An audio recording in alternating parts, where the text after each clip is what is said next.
For more updates, subscribe to our channel, click the links and enjoy watching the videos. Welcome dear students. इसके पहले के video में हमने part 4 मन जो कि एक पूरक पठन था और गद्य की विधा हाइकू ये हमने कंप्लीट कर लिया है।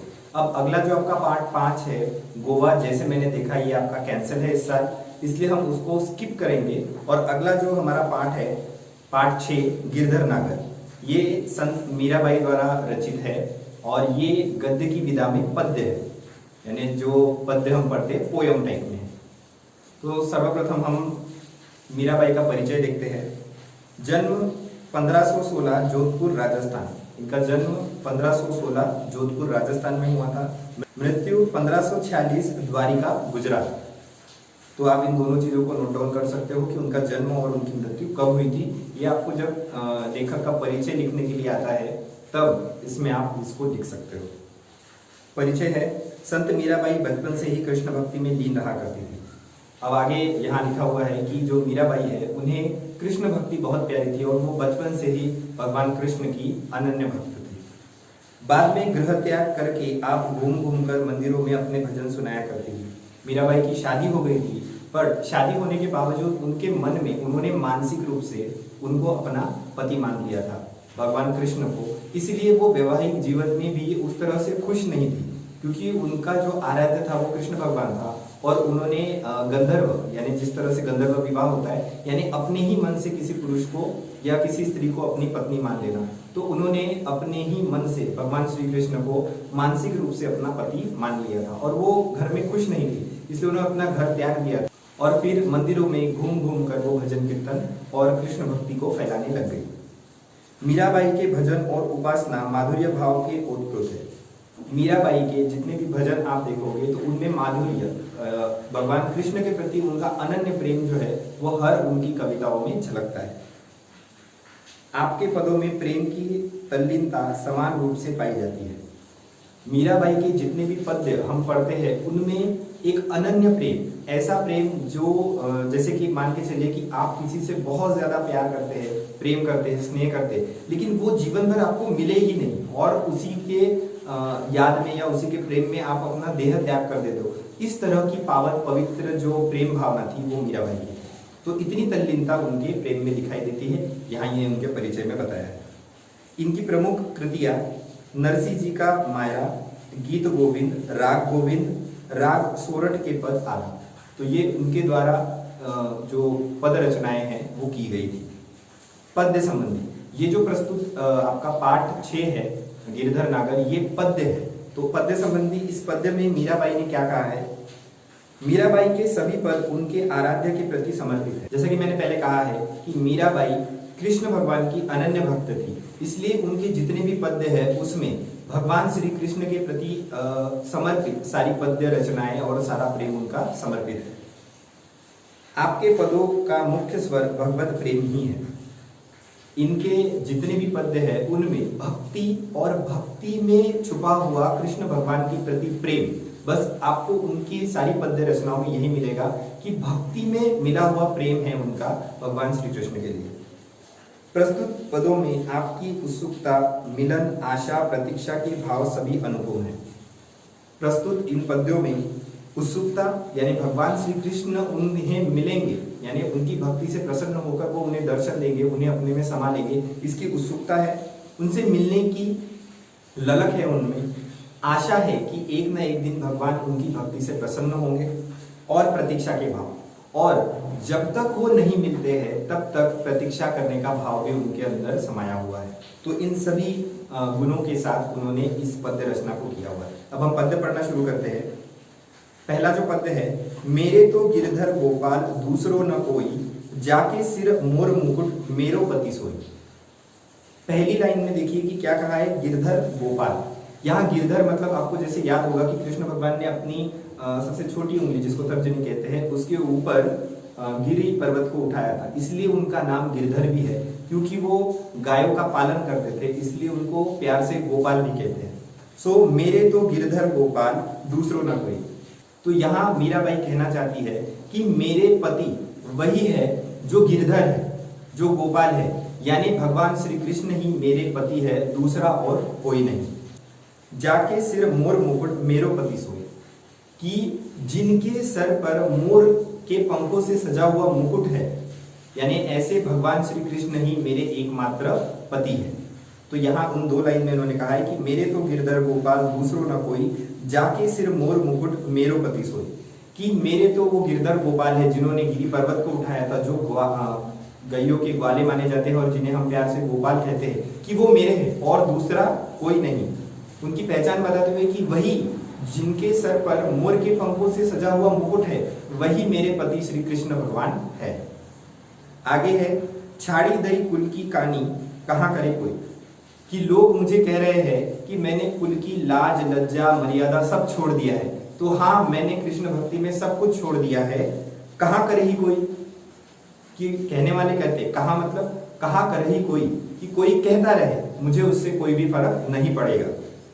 संत ठीक बैठी बैठी लोक लाज कोई, और लोग ये कहते हैं कि तुमने अपना कुल मर्यादा त्याग दी है, घर त्याग दिया है और साधु संतों के बीच जाकर बैठती हो, तुमने अपनी लोक लाज और लज्जा खो दी है।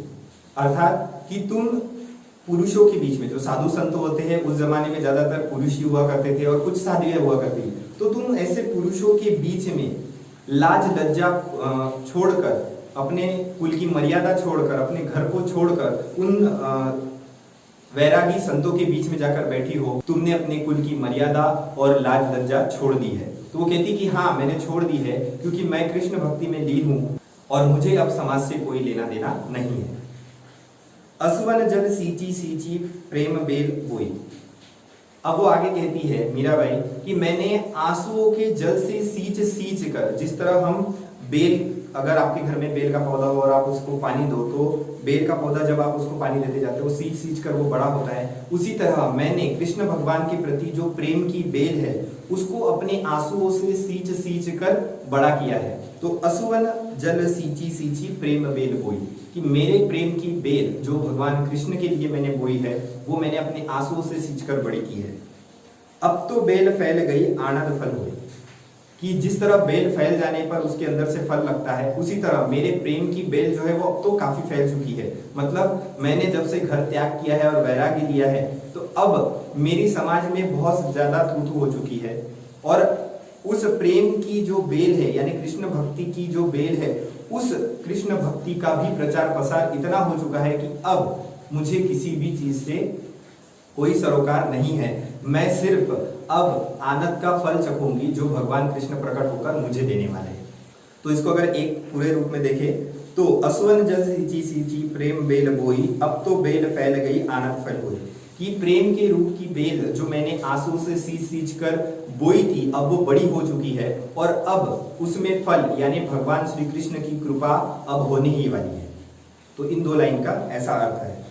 अगला है, दूध की मथनी बड़े प्रेम से बिलोई, माखन जब काढ़ी लियो छाछ पिए कोई, कि जिस तरह दूध की मथनी यानी दूध में जो लकड़ी का मथना लगा होता है उससे हम दूध को मथते हैं तो उसमें से दूध में से जो माखन है वो अलग हो जाता है और छाछ यानी तो ताक जिसको कहते हैं वो अलग हो जाता है। तो छाछ अलग और माखन अलग जिस तरह हो जाता है, उसी तरह से माखन जब काढ़ी लियो छाछ पिए कोई, तो जिस तरह दूध में से जब मक्खन निकाल जाता है तो छाछ जो है वो कोई कोई ही पीता है लेकिन मक्खन सभी को प्यारा होता है। उसी तरह मीराबाई कह रही है कि मैंने अपने हृदय को मथ कर प्रेम या भक्ति रूपी जो माखन है वो पा लिया है। अब मेरे शरीर में जो छाछ रूपी जो मेरा शरीर अब बचा हुआ है उससे मुझे कोई लेना देना नहीं है, क्योंकि मैंने कृष्ण के लिए भक्ति और प्रेम रूपी जो माखन है वो अपने हृदय में संजो कर रखा हुआ है।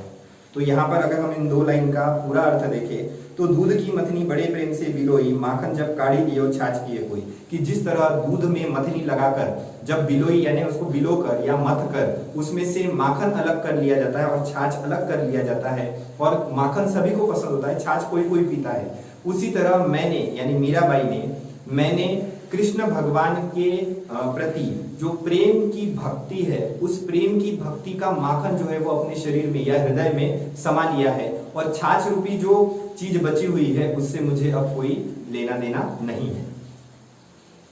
अगली पंक्ति है, भगत देखी राजी हुई जगत देखी रोई, दासी मीरा लाल गिरधर तारो अब मोही, कि जब मैं समाज में घूमती हूँ और मुझे कोई प्रेम में तल्लीन भक्त मिलता है या प्रेम में आसक्त भगवान के प्रति तल्लीन जो भक्त मिलता है तो मैं उसको देखकर खुश हो जाती हूँ, मैं भक्तों को देखकर खुश होती हूँ। लेकिन जगत देखी रोई, और जब जगत यानी संसार के लोगों को देखती हूँ, समाज को देखती हूँ और उनकी टीका टिप्पणी देखती हूँ तो मुझे रोना आता है कि ये लोग जो है वो भटक गए हैं, कि भगवान के प्रति भक्ति न करते हुए ये समाज की सांसारिक चीजों में लिप्त हो गए।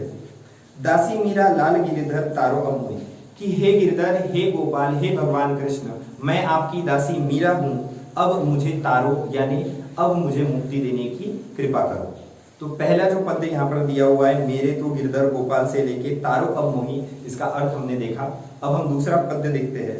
हरि बिन पुण्य गति मेरी, तुम मेरे प्रतिपाल कहिए मैं रावरी चेरी।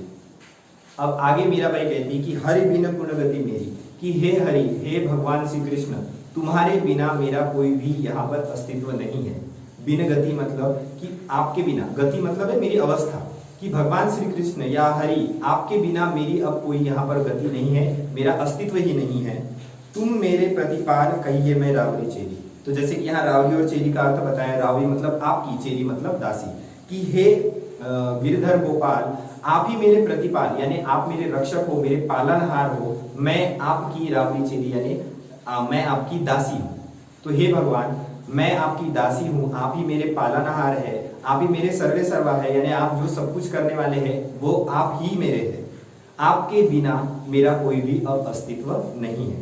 तो इन दो लाइन का अगर हम एक बार में अर्थ देखें तो यहाँ पर मीराबाई कह रही है कि हे हरि, आपके बिना अब मेरा कोई अस्तित्व नहीं है, मैं पूर्ण रूप से आपको समर्पित कर चुकी हूँ। अब हे प्रतिपाल, हे मेरे रक्षक, हे मुझे पालने वाले, मैं आपकी दासी आपके शरण में आई हूँ, मुझे तारिए। आदि अंत निज नाव तेरो हिमाय फेरी, बेरी बेरी पुकार कहूँ प्रभु आरती है तेरी। कि मेरा आदि और अंत यानी मेरा जन्म और अंत आपसे ही जुड़ा हुआ है। सो आदि अंत निज नाव तेरो हिमाय फेरी, कि मेरे आदि अंत, मेरा सारा जीवन जो है वो आपके चारों ओर, आपके नाम के चारों ओर ही घूमता है। हिमाय फेरी यानी आपके चारों ओर, नाव यानी भगवान श्री कृष्ण के चारों तरफ, उनके नाम के चारों तरफ या उनके चारों तरफ। तो यहाँ वो कहना चाहती है कि आदि अंत निज नाव तेरो हिमाय फेरी, कि आपके नाम के चारों तरफ ही मेरा आदि और मेरा अंत यानी मेरा जन्म और मेरी मृत्यु ये आपके ही नाम के या आपके ही इर्द गिर्द चारों तरफ घूम रहा है। बेर बेर पुकार कहूँ प्रभु आरती है तेरी, कि मैं अब थक गई हूँ इस समाज के टीका टिप्पणी से और अब मैं आपको बार बार पुकार रही हूँ, मैं बार बार आपका स्मरण कर रही हूँ। मेरे प्रभु, मेरे हृदय से मैं आपको आरती कर रही हूँ, प्रकट होकर मुझे दर्शन दीजिए और मुझे इस संसार से मुक्ति दीजिए या इस सांसारिक चीजों से मुझे मुक्ति दे दीजिए। अगली पंक्ति है, यो संसार विकार सागर बीच में घेरी, नाव फाटी प्रभु पाल बांधो घूड़त है बेरी। अब आगे वो कहना चाहती है कि यो संसार विकार सागर, कि हे प्रभु ये जो संसार है या ये जो समाज है ये बेकार सा सागर है, मतलब बहुत सारी गंदगी और बुराई से भरा हुआ सागर है और बीच में घेरी, और इन बुराइयों से भरे हुए सागर के बीच में एक नाव में बैठी हुई हूं मैं और मैं घिर गई हूं, इन सारी आपदाओं से मैं घिर गई हूं कि इस समाज रूपी बेकार सागर में जिसमें बहुत सारी अशुद्धियां हैं, लोग टीका टिप्पणी करते हैं, लोग मुझे बुरा भला कहते हैं, मेरी लोग लाज निकाल लेते हैं। तो ऐसे समाज के बीच में या ऐसे समाज रूपी सागर के बीच में मैं घिर गई हूं, मैं फंस गई हूं। नाव फाटी प्रभु पाल बांधो घूड़त है बेरी, और इन टीका टिप्पणियों से जो उनका शरीर या उनका मन जो है आहत हो रहा है, तो वो यहाँ नाव के रूप में बोल रही है कि जिस तरह नाव में छेद हो जाता है, उसका पाल फटने पर वो बुड़ने लगती है, उसी तरह इन लोगों के तानाकशी से या समाज की इन दुर्व्यवहार के कारण मेरी जो जीवन रूपी नाव है वो बुड़ने वाली है। बुड़त है बेरी यानी अब वो नाव बुड़ने वाली है, आप प्रकट होकर उस नाव के खवैया बन जाओ और मुझे इस जीवन रूपी नैया से पार कर दो। अगर इन दो लाइन का पूरा अर्थ देखें तो कि ये संसार बेकार सागर है जिनमें बहुत सारी बुराइयां हैं और इसमें मेरी जीवन रूपी नैया जो है वो फंस गई है, बीच मझधार में फंस गई है। हे प्रभु, आप मेरे नाव के इस बने हुए गड्ढे को यानी इस लोक लाज को बचाइए, आप मेरा पाल बांधिए, पाल बांधना यानी कि आप मेरी लोक लाज को सवारिए और मुझे इस भवसागर से पार कीजिए। अगली पंक्तियां है, बिरहणी पिव की बाट जौवे राखल ल्यो नेरी, दासी मीरा राम रटत है, मैं शरण हूं तेरी। अब आगे की जो पंक्ति है उसमें मीराबाई कहती है कि बिरहनी पीव की बाट जोगे। बिरहनी मतलब विरहा में बिछड़ी हुई प्रेमिका। ऐसे जो प्रेमी युगल है जो एक दूसरे से अनन्य प्रेम करते हैं और वो बिछड़ चुके हैं। बिरहनी मतलब होता है कि किसी संकट काल में बिछड़े हुए प्रेमी प्रेमिका या कोई भी जो संकट काल में बिछड़ गए हैं तो वो विरह का दुख होता है। विरह मतलब बिछड़ने का दुख। तो बिरहनी पीव की बाट जो है, पीव की मतलब होता है प्रेयसी यानी प्रिय की प्यारी। तो मैं अपने प्रिय से यानी भगवान श्री कृष्ण से विरहा में बिछड़ी हुई।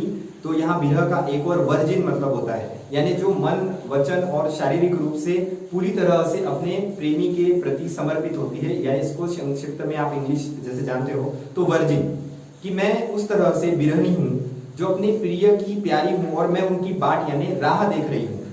राखल्यो नेरी, कि मैं उनकी राह देख रही हूँ कि कब वो आएंगे। नेरी यानी मेरे पास आएंगे। तो इसका अगर पूरा अर्थ देखें तो बिरहनी पीव की बाट जोगे राखल्यो नेरी, कि मैं विरहा में अपने प्रिय प्रेमी से बिछड़ी हुई बिरहनी उनकी राह देख रही हूँ कि कब वो मेरे समीप आएंगे, यानी भगवान श्री कृष्ण कब प्रकट होंगे और वो मुझे अपने पास रखेंगे।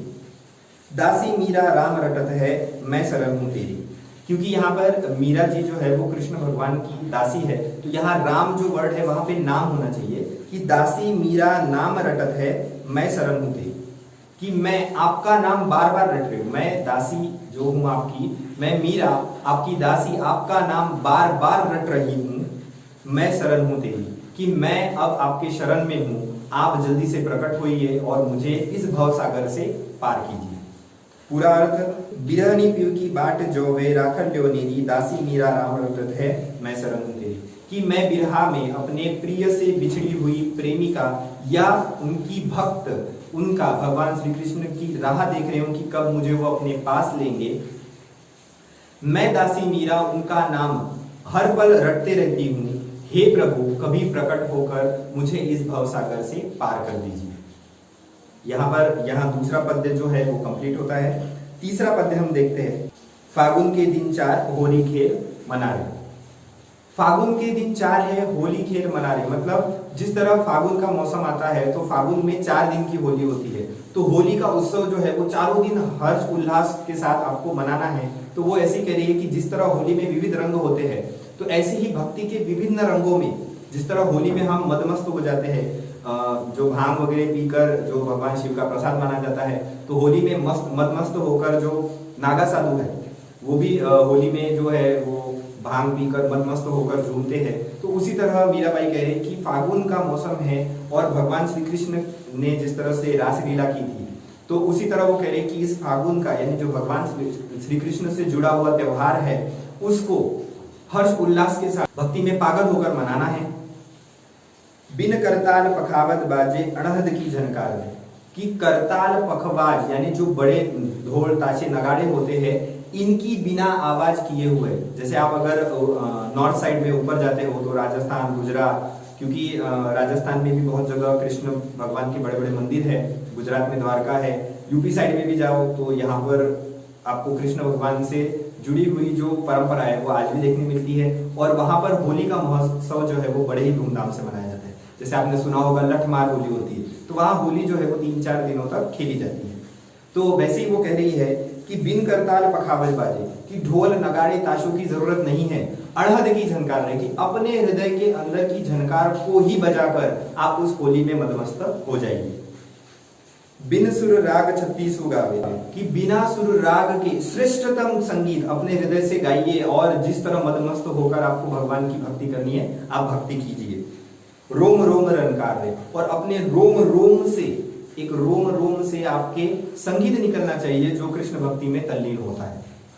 अगली पंक्ति है सील संतोख की केसर भोली प्रेम प्रीत पिचकार। अब आगे मीराबाई कह रही है कि अपने हृदय में शीलता का, संतोष का गुण, केसर जिस तरह से दूध में घोलने पर वो पूरी तरह से एक ही केसर का रेशा आप डालो उसके अंदर, दूध के अंदर पूरा वो केसर सुगंध बिखेर दे, ऐसे ही आप उस केसर की भांति शील, संतोष यानी शीलता यानी शील, विनय, शांति का जो गुण है वो अपने शरीर में धारण कीजिए।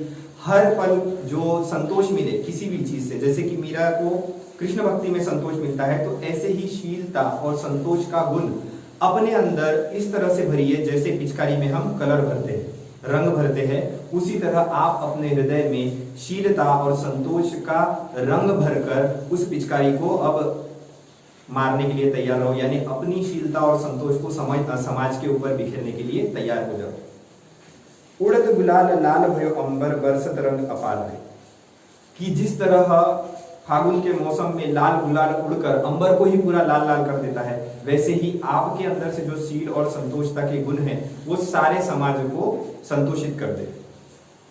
बरसत रंग अपार है, और जिस तरह अपार रंग जैसे लाल के अलावा हरा और बहुत सारे जो गुलाल के रंग उड़ाए जाते हैं तो आसमान रंग बिरंगा हो जाता है, वैसे ही आपके गुणों से समाज में प्रेम रूपी जो भक्ति है वो प्रसारित हो, और वो शीलता, संतोष, प्रेम और भक्ति, इन 4-5 गुणों को जो यहाँ उल्लेख किया है, समाज में वो गुण जो है वो आपको बिखेरने हैं। घट के पट सब खोल दिए हैं, लोक लाज सब डाले।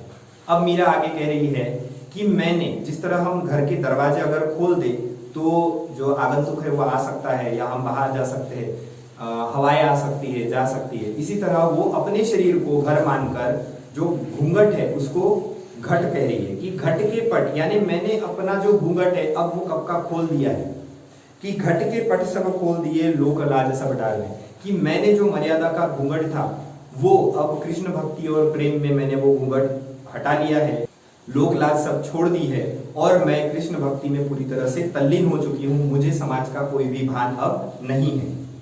मीरा के प्रभु गिरधर नागर चरण कमल बलिहार है, और अंत में वो कहती है कि मेरे प्रभु सिर्फ और सिर्फ एकमात्र गिरधर गोपाल यानी भगवान श्री कृष्ण हैं, मैं उनके चरण कमल पर यानी उनके चरणों पर अपने शरीर को कमल रूपी पुष्प के रूप में बार बार समर्पित करती हूँ।